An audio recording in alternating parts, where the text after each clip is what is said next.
Hey everyone, today we're going to talk about how and why you should eat broccoli sprouts. So if you were like me, you may have had your mother always nagging you when you were a kid to eat your goddamn broccoli and cauliflower, and I hated broccoli and cauliflower. It's something I've come to love now, but it was a struggle when I was growing younger. You may have heard in the news, cruciferous vegetables such as broccoli, cauliflower, cabbage, watercress, bok choy, etc. are super healthy for you. And there's been great amount of research looking at the association in humans between cruciferous vegetable intake, specifically broccoli, cauliflower, etc., and improved decreased cardiovascular mortality, decreased cancer mortality, increased brain health, etc. So it's just awesome for your health. But before we can really be confident in a correlation, right, because correlation does not equal causation, one of the first steps is to make sure there's a possible mechanism. And again, we don't want to fall into kind of the overly reductionist theory of nutrition and say, okay, because thiocyanates seem to be the key variable or one of the key variables when looking at one of the benefits of cruciferous vegetables, you don't just go ahead and buy some super dose thiocyanates, but it's more motivation because I find once we know why something's helpful, I'm much more likely to have it. So it's the thiocyanates in the cruciferous vegetables that have very potent anti-cancerous property, protect your cardiovascular system, protect your brain. However, the interesting thing is the broccoli, the cauliflower, etc., they don't contain thiocyanates directly.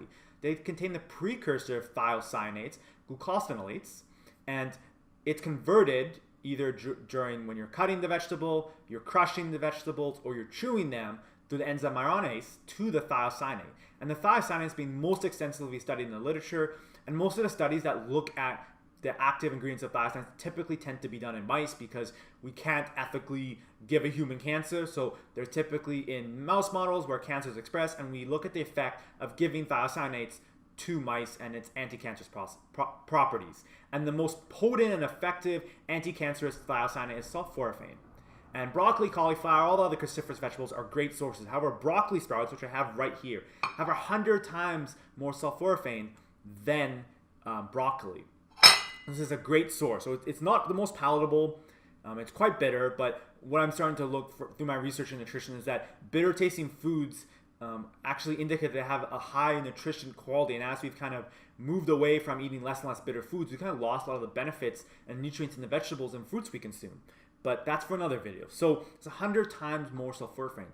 So we definitely want to be trying to incorporate that this into our diet. I put it on top of salads, has it as a condiment, kind of like with sauerkraut, because it's jam-packed with all that beneficial sulforaphane. If you really want to understand the link and the research, Dr. Rhonda Patrick does a wonderful job, and the video will be above, just really detailing. It's an hour-long video just looking through all the research, and does a very good job, not just throwing out research studies to look very pretentious and smart, but actually breaks in and understand, okay, what does this say? What can we take away from it? Because the better a research study is, the more limited of a question it can answer, because to be very rigorous scientifically, we tend not to be able to answer very big, broad questions.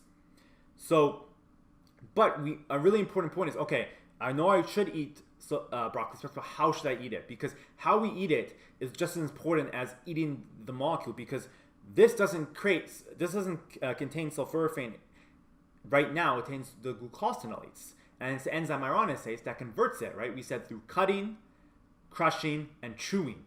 And that enzyme gets inactivated by sustained heat or boiling. So I do not want to cook with this because I don't want to prevent the glucosinolates turn into sulforaphane. So when I'm eating this, I can either chop it up nice, I can really crush it and then have it in smoothies, or I can have it raw, which I tend to do, put it on top of salads. I'm going to add my olive oil. And if you don't know how to choose a good oil, make sure to check my previous video. And add on top of salads, and it's more palatable. I've kind of gotten used to it. I just have it raw because I try to be a badass. Just kidding. But when you are, remember, we said if you're just going to have it raw, chewing is one of the most important ways to activate the enzyme myronase to get the glucosinolates into sulforaphane. So when I'm eating this, I really want to make sure I'm chewing properly. And this is actually one of the biggest causes of many people with digestive issues. We just don't chew our food properly. And we forget that even though there's a lot of chemical stuff happening in our stomach, our small intestine, our large intestine, digesting food is also a mechanical process. If we don't digest our food properly and it's not able to really dissolve in the solvent and the solutions in our stomach and small intestine, that's not going to be digested nearly as well, and enzymes have to work much harder. There's going to be much less surface area for those enzymes to attach. If we're just taking these huge chunks of food. I know in high school I would get a food and I'm like, and your food's done in 2 minutes, and you feel kind of bloated and gassy afterwards, and you just don't feel good. And it's the simple fix is just to make sure chew your food. And what I've played with and I found really helpful, and at first it's kind of annoying, but once you do it enough, you start to think that a habit of it and it becomes automatic. So every time I eat food, I try to consciously remember, okay, be present, pay attention, take a couple of breaths, make sure I'm present. And then it's, okay, chew 30 times before I take my next bite. Every time between each bite, I always make sure there's a space. So if I'm eating this with a spoon, I'm not gonna go, I'll eat, chew, chew, chew, pin my spoon down so that it like prevents me from just stuffing my mouth full of food. Really chew the food 30 times and then put it back down.